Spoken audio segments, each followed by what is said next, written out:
નમસ્કાર મિત્રો, સ્વાગત છે તમારું અમારી યુટ્યુબ ચેનલ જેડી સરકારી યોજનામાં। તો મિત્રો, આજના વિડીયોમાં આપણે વાત કરીશું કે સામાજિક ન્યાય અને અધિકારિતા વિભાગની ખૂબ જ અગત્યની યોજના વિશે વાત કરીશું કે જે યોજનાનું નામ છે ડૉક્ટર આંબેડકર આવાસ યોજના, કે જે યોજના અંતર્ગત મકાનના બાંધકામ માટે ₹1,70,000ની મર્યાદામાં સહાય છે તે આપવામાં આવે છે।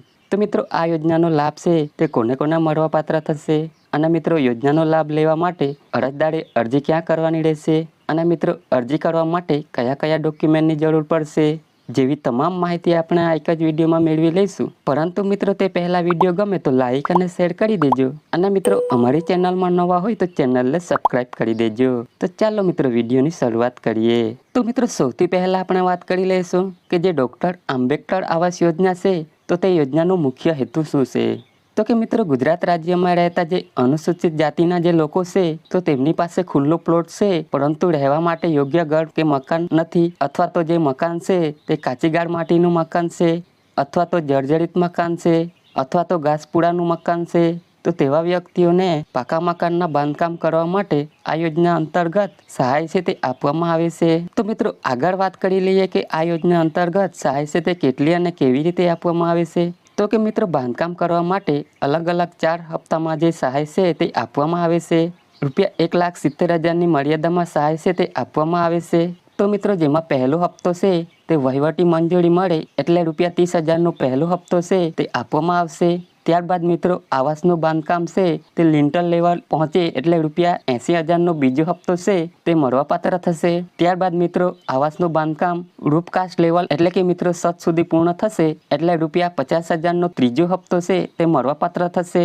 અને મિત્રો, શૌચાલય સહિત આવાસનું બાંધકામ પૂર્ણ થશે એટલે ₹10,000નો ચોથો હપ્તો છે તે મળવાપાત્ર થશે। તો મિત્રો, આવી રીતે અલગ અલગ 4 હપ્તામાં ₹1,70,000ની મર્યાદામાં સહાય છે તે આપવામાં આવે છે। તો મિત્રો, આગળ વાત કરી લઈએ યોજનાના લાભ વિશે કે આ યોજનાનો લાભ છે તે કોને કોને મળવાપાત્ર થશે। તો કે મિત્રો, આ યોજનાનો લાભ છે તે ગુજરાત રાજ્યમાં રહેતા જે અનુસૂચિત જાતિ એટલે કે મિત્રો એસટી કેટેગરીના જે લોકો છે તે લોકો આ યોજનાનો લાભ છે તે મેળવી શકશે। તો મિત્રો, આ યોજનાનો લાભ લેવા માટે અમુક મર્યાદા નક્કી કરવામાં આવી છે। તો કે મિત્રો, આ યોજનાનો લાભ મેળવવા માટે અરજદારના કુટુંબની વાર્ષિક આવક છે તે ₹100 લાખ કરતાં ઓછી હોવી જોઈએ। જો મિત્રો અરજદારના કુટુંબની વાર્ષિક આવક ₹100 લાખ કરતાં વધારે હશે તો મિત્રો આ યોજનાનો લાભ છે તે મળવાપાત્ર થતો નથી। અને મિત્રો, અરજદારની ઉંમર છે તે ઓછામાં ઓછી 21 વર્ષની હોવી જોઈએ। જો 21 વર્ષ કરતાં ઓછી ઉંમર હશે તો પણ આ યોજનાનો લાભ છે તે મેળવી શકાતો નથી। તે સિવાય મિત્રો, અરજદારે રાજ્ય કે કેન્દ્ર સરકારની અન્ય આવાસ યોજનાનો લાભ લીધેલો ના હોવો જોઈએ। જો મિત્રો આગળ ક્યારેય કોઈ પણ આવાસ યોજનાનો લાભ લીધેલો હશે તો પણ મિત્રો આ યોજનાનો લાભ છે તે મળવાપાત્ર થતો નથી। અને મિત્રો, જ્યારે પણ તમને પહેલો હપ્તો આપવામાં આવે તે તારીખથી લઈને 2 વર્ષની અંદર તમારે મકાનનું બાંધકામ છે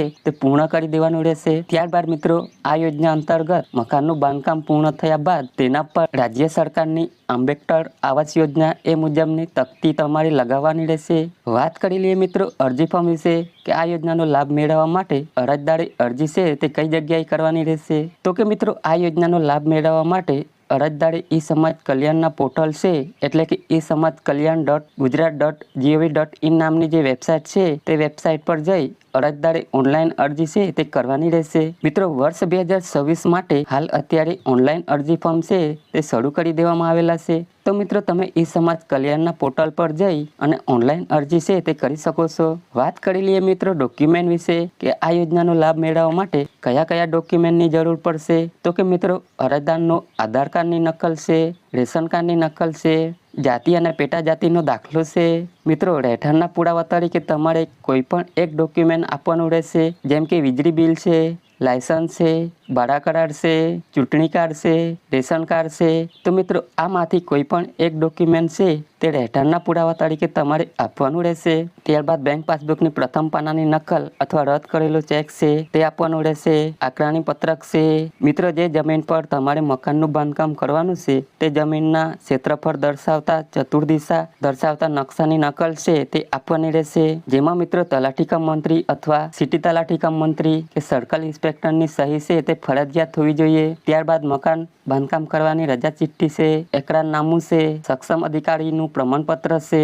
મિત્રો જે જગ્યા પર મકાનનું બાંધકામ કરવાનું છે તેની સાથે લાભાર્થીનો ફોટોગ્રાફ છે તે પાડીને આપવાનું રહેશે। જમીન હોય તો જમીન સાથેનો ફોટો અથવા તો મકાન હોય તો મકાન સાથેનો ફોટો છે તે તમારે આપવાનું રહેશે। સ્વઘોષણાનું પ્રમાણપત્ર છે, વેળા પહોંચ છે, અને જો અરજદાર વિધવા હોય તો પતિના મરણનો દાખલો છે તે પણ તમારે આપવાનો રહેશે। તો મિત્રો અરજી ફોર્મ ભરતી વખતે તમારે આટલા ડોક્યુમેન્ટ છે તે અપલોડ કરવાના રહેશે। તો મિત્રો આવી જ રીતે અગત્યની યોજના કહી શકાય ડોક્ટર આંબેડકર આવાસ યોજના, કે જે યોજના અંતર્ગત મકાનના બાંધકામ માટે ₹1,70,000ની મર્યાદામાં સહાય છે તે મકાનના બાંધકામ કરવા માટે આપવામાં આવે છે। તો મિત્રો આશા રાખું છું વિડીયો પસંદ પડ્યો હશે। જો મિત્રો તમને વિડીયો પસંદ પડ્યો હોય તો લાઈક અને શેર કરી દેજો, અને મિત્રો અમારી ચેનલમાં નવા હોય તો ચેનલને સબસ્ક્રાઈબ કરી દેજો।